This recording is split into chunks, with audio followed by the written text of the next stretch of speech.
और राष्ट्रपति चुनाव को लेकर सस्पेंस खत्म होने वाला है। अब से ठीक आधे घंटे बाद चुनाव आयोग प्रेस कॉन्फ्रेंस कर राष्ट्रपति चुनाव की तारीख का ऐलान करेगा। और मौजूदा राष्ट्रपति रामनाथ कोविंद का कार्यकाल 24 जुलाई को खत्म हो रहा है और उससे पहले नए राष्ट्रपति का चुनाव जरूरी हो जाता है।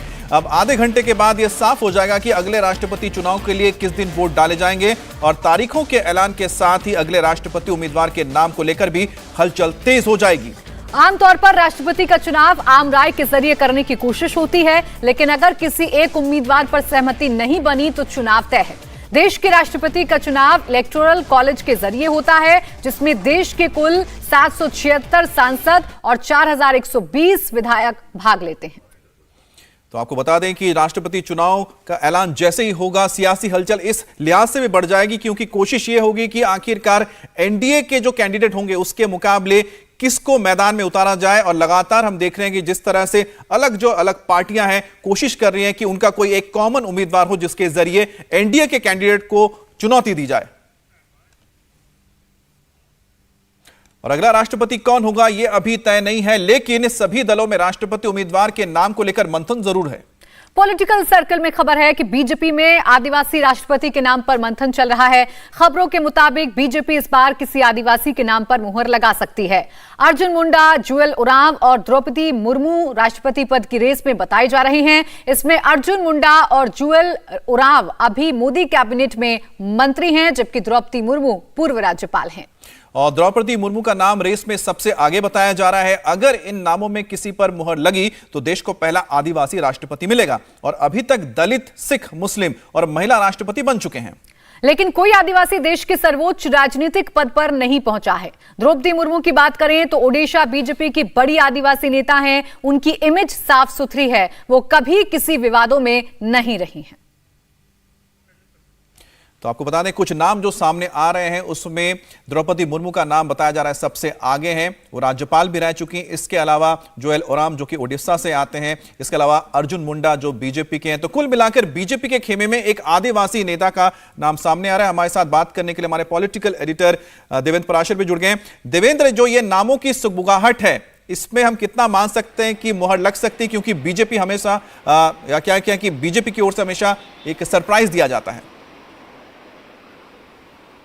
अमित, बिल्कुल ये सिर्फ और सिर्फ एक अंदाज़ा लगाया जा रहा है। इस अंदाजे में भी आप ये अंदाज़ा लगा सकते हैं कि कम से कम जो दो नाम हैं जैसे अर्जुन मुंडा या जुएल ओरांव की, उनकी संभावना लगभग नगण्य के बराबर रहेगी। उसमें द्रौपदी मुर्मू इसमें ज़्यादा बेहतर नाम है। इसके अलावा अनसुईया उइके हैं। और इसके अलावा अगर साउथ की अगर बात कर लें तमिलनाडु से, तो जो अभी तेलंगाना की गवर्नर हैं तमिलसाई सुंदरराजन, उनके नाम को भी लेकर चर्चा की जाती है, हालांकि वो ट्राइबल नहीं है। तो कुल मिलाकर जिन नामों पर भी बातचीत चल रही है वो नाम सिर्फ और सिर्फ अंदाज़ा है। और अंदाज़ा इस वजह से कि प्रधानमंत्री नरेंद्र मोदी कोई भी जब फैसला करते हैं तो उस फैसले का एक संदेश बड़ा रहता है। खासतौर पर जब ऐसे बड़े बड़े फैसले जब वो लिए जाते हैं तो उसके पीछे उनकी एक कोशिश रहती है कि उस तबके को, उस वंचित वर्ग को सम्मान दिया जाए जो कि लगातार हाशिए पर रहा है, क्योंकि उसका कई सारा फायदा इस रूप में होता है कि उस समाज के उस वर्ग के लोग अपने आप को ज़्यादा सशक्त पाते हैं, ज़्यादा मजबूत पाते हैं, ज़्यादा मेनस्ट्रीम में पाते हैं।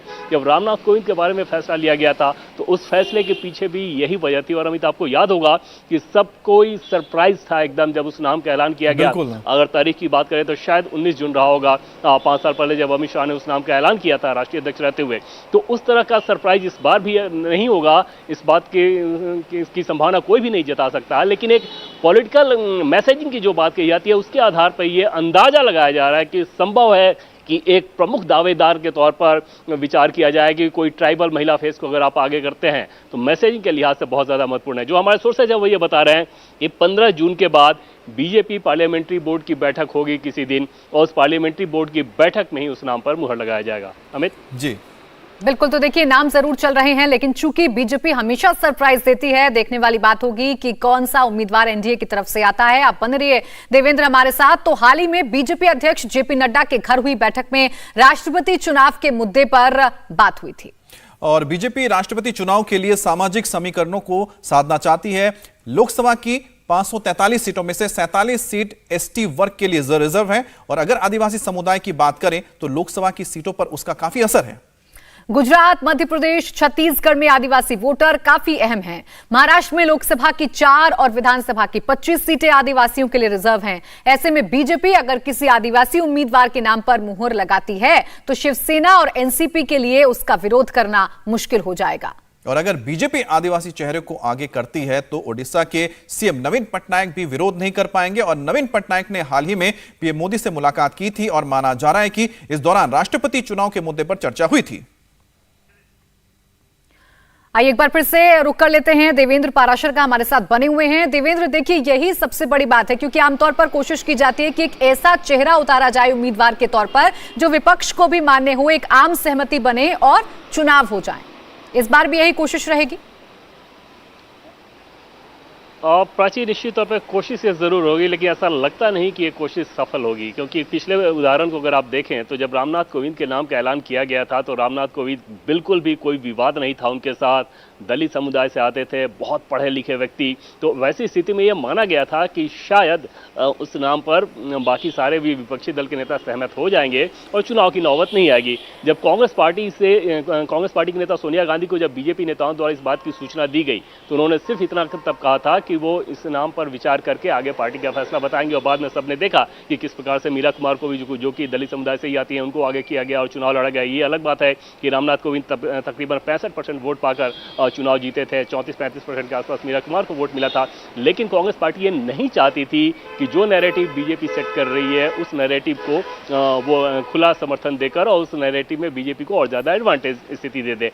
इस बार भी इस बात से इनकार नहीं किया जा सकता कि बीजेपी जो भी कार्ड खेलेगी, जैसे जिस ट्राइबल महिला की हम लोग बात कर रहे हैं, तो संभव है कि कांग्रेस की तरफ से भी किसी नाम को लेकर आगे किया जाए। लेकिन असली लड़ाई कांग्रेस वर्सेस बीजेपी की नहीं होती, जबकि बीजेपी की कोशिश रहेगी कि जो गैर एनडीए गैर यूपीए दल हैं उनको अपने पाले में खींच कर लाया जाए। जैसे पिछली बार आपने देखा कि बीजेडी हो, वाईएसआर हो या फिर टीआरएस हो, इन सबने सपोर्ट कर दिया था रामनाथ कोविंद के नाम पर। इस बार टीआरएस तो नहीं करेगा, लेकिन बीजेडी और वाईएसआर को बहुत आसानी से बीजेपी अपने पाले में खींचने की कोशिश करेगी। और इस तरह का कोई भी नाम अगर सामने लेकर आती है तो वहां पर निश्चित तौर पर न सिर्फ बीजेडी और वाईएसआर बल्कि आप अंदाजा लगाएं कि अगर ट्राइबल फेस को आगे किया जाता है तो झारखंड के में जेएमएम के लिए भी, जो कि यूपी के साथ उनके लिए कितना मुश्किल हो जाएगा देवेंद्र। लेकिन एक बहुत इंटरेस्टिंग चीज ये भी है कि आखिरकार विपक्ष क्या सोच रहा है, उस पर भी हम आपसे राय लेंगे और आपसे जानेंगे आखिरकार विपक्ष के खेमे में क्या चला है। लेकिन आपको उससे पहले बताते हैं कि राष्ट्रपति का चुनाव कैसे होता है। देश का आम वोटर सीधे राष्ट्रपति नहीं चुनता है। राष्ट्रपति चुनने के लिए इलेक्टोरल कॉलेज की जरूरत होती है। और इलेक्टोरल कॉलेज में निर्वाचित सांसद और विधायक, उनकी संख्या आपको बता देते कितने हैं, 776, जिसमें लोकसभा और राज्यसभा के टोटल सांसद हो गए। इसके साथ ही देश के तमाम जो विधायक हैं, टोटल जो विधानसभा की बात करते हैं उसमें 4120 विधायक होते हैं जो वोट डालते हैं। राष्ट्रपति चुनाव में कोई व्हिप जारी नहीं होता है। सांसद विधायक पसंद के उम्मीदवार को वोट दे सकते हैं। राष्ट्रपति की ओर से नॉमिनेटेड सदस्य वोट नहीं देते हैं। और राष्ट्रपति चुनाव में देश के कुल 776 सांसद और 4120 विधायक इसमें हिस्सा लेंगे। और इस बार इलेक्टोरल कॉलेज के कुल वोटों की संख्या 10,98,903 है। अगर सांसदों के वोट वैल्यू की बात करें तो एक सांसद के वोट की वैल्यू 708 है। इस तरह कुल सांसदों के वोट की कुल वैल्यू 5,49,408 है और विधायकों के कुल वोट की वैल्यू इससे कुछ ज्यादा है। बात करने के लिए हमारे साथ लगातार जुड़े हुए हैं देवेंद्र पाराशर। देवेंद्र, जो चीज का हम जिक्र कर रहे थे, जिस चीज का, वो है कि विपक्ष, आखिरकार विपक्ष क्या सोच रहा है, क्योंकि लगातार हमने देखा था कि जैसा कि तेलंगाना के जो टीआरएस के जो प्रमुख हैं, इसके अलावा हमने देखा कि महाविकास अघाड़ी के तमाम जो दल हैं कहीं ना कहीं कोशिश कर, ममता बनर्जी भी हैं जिन्होंने कोशिश की थी कि एक कहीं ना कहीं विपक्ष लामबंद हो जाए और अपना एक कैंडिडेट लेकर आए राष्ट्रपति के तौर पर। उस खेमे में अब क्या है?